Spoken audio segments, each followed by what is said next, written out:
Andy, I've seen your profile on Facebook and Where to Get Engaged on Twitter. So, how do you use Facebook? Do you let your personality shine through on your profile?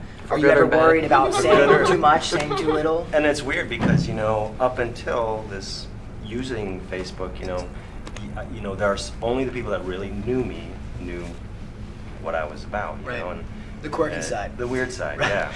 And then from a customer standpoint, yeah, very friendly, very at least I think I'm friendly, and they say, oh, he's not what I expected, whatever.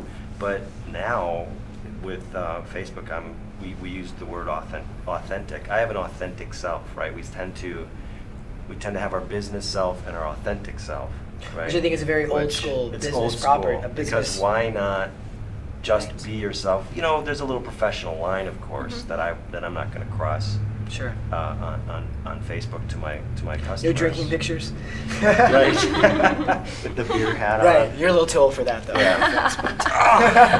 I think, don't look at my profile. Just kidding. All right. What was it like to be 16? It's so fun. So anyways, that's the whole. I almost forget the question, but the point is, I'm putting myself and my store out there. I'm telling the story about our store. Those that know our store. This is no surprise, right? It's no surprise that people sign our wall. It's no surprise that my staff are really funny people and take their job serious, but they also don't want to be distracted by too much information about the 4 C's, because really it's important, but I don't want to get into that theory. But our philosophy is one that attracts our customers, right? So we put that out there for sure.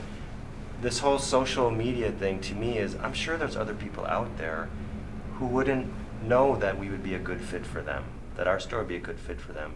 And for me, it's just a way that they can check us out, they can talk back to us if they want, if they have questions, etc.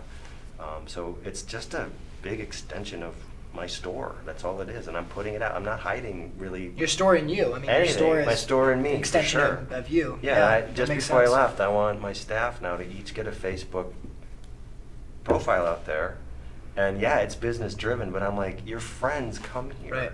Your friends should see you at work. Your Right. friends should see what you do, and I find it really exciting. But I'm a very open user of Facebook. See, I think that would be the challenge for, and not to stereotype the jewelry industry because I know nothing about it, but you're selling high-end products and you've got a certain image and you've got a certain sense of class and dignity and maybe even gravitas or something. So your personality lends itself naturally to being a little more open and a little more loose and, and a little more engaging.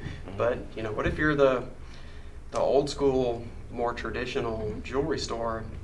I think you have to. Where would you go? To be yourself. Exactly. You can't be me. I think then run with that and be authentic and do that well. I mean, I think the brands that really take off. When I think of brands that I personally like, I mean, 2 brands really come to my mind, and that would be Mini Cooper, how they brand themselves, and Virgin America, Virgin Atlantic, anything Richard Branson does. I think he's really, really good at branding what he does. And I think the reason why a company like Mini Cooper came out of nowhere, selling, I mean, obviously they existed before, but then they came out, they really established themselves with a unique personality.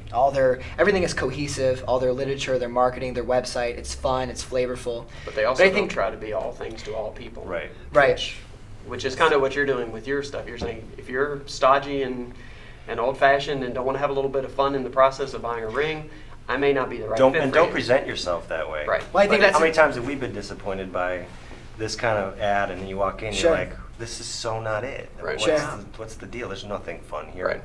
Or if you're looking for a more elegant, more subdued place, I'm really not it. Right. I have those products. But I think it's there in a and there is a different place atmosphere. for that. Yes, I mean, there's a place like with for Mini that. Cooper, they're irreverent. I mean, some people Right. don't like the Mini Cooper marketing. I would imagine. I like it. I like the sense of irreverence and that look. This isn't all just business, and even their terms of service is like it's smart alecky. How they word certain things.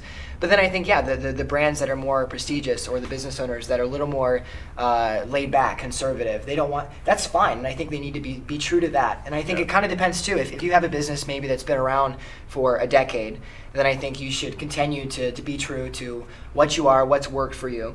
If you're a startup, I think sometimes it's a good question to consider in the beginning is, hey, now that I'm starting, insert company, what kind of personality, what kind of tone do I want to be known for? Because I would hope that whether it's print, whether it's social media, the web, or somebody coming into your store, they all get the same kind of personality. It's all represented. Because I think when certain things don't add up, that's when people start to, is this a fake? Are they just on Facebook because that's They're what you're supposed supposed to to do? be. Exactly. Yeah.